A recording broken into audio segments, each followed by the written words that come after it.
Hallo zusammen, herzlich willkommen। तो अब हम देखते हैं कि वर्ब्स क्या होते हैं।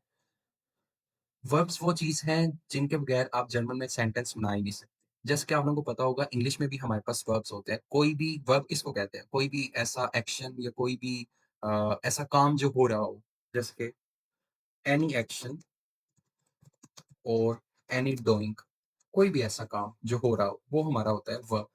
तो अब यहाँ पर मैं कुछ जर्मन के वर्ब्स लिखने वाला हूँ और साथ में मैं उनका मीनिंग लिखता हूँ। जैसे कि हमारे पास एक वर्ब होता है माखन। माखन।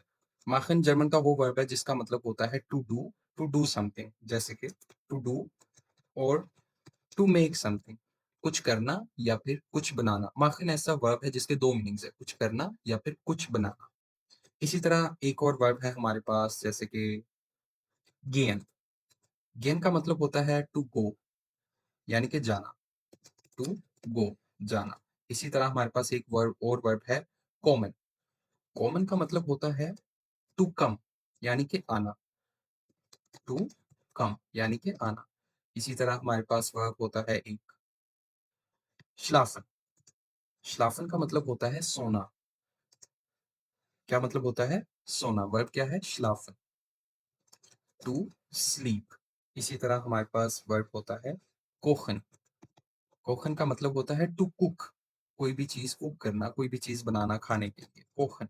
आप क्या कुक कर रहे हैं? ठीक है? इसका मतलब होता है टू कुक। तो ये हमारे कुछ वर्ब्स हैं। अब आप लोग देखें, ये कोई एक्शन है, कोई भी ये डूइंग का क्या मतलब होता है? कोई काम जो आप कर रहे हो।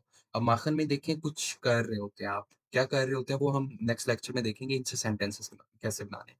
गियन यानी कि जाना, आप कुछ कर रहे हैं ना, आप जा रहे हैं। कॉमन आना यानी कि कम, आप आ रहे हैं। इसी तरह श्लाफन आप सो रहे हैं, तो ये भी आप कुछ कर रहे हैं, आप सो रहे हैं। ठीक है?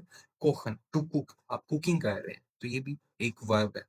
तो ये हमारे कुछ वर्ब्स होते हैं जर्मन में और हम नेक्स्ट लेक्चर में देखेंगे कि हम इनसे किस तरह से सेंटेंस बनाते हैं।